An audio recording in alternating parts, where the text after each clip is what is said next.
Click on the Auzee app icon to open it. Click on Sign Up. Type in your mobile number.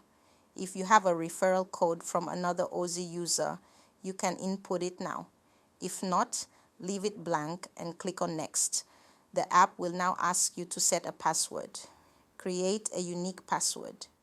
Pay attention to the requirements for the password.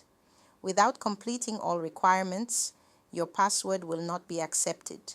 Click on Next. Type in your business name, your name and email address in the relevant fields. Click on Next. Well done. You've registered on the Auzee app.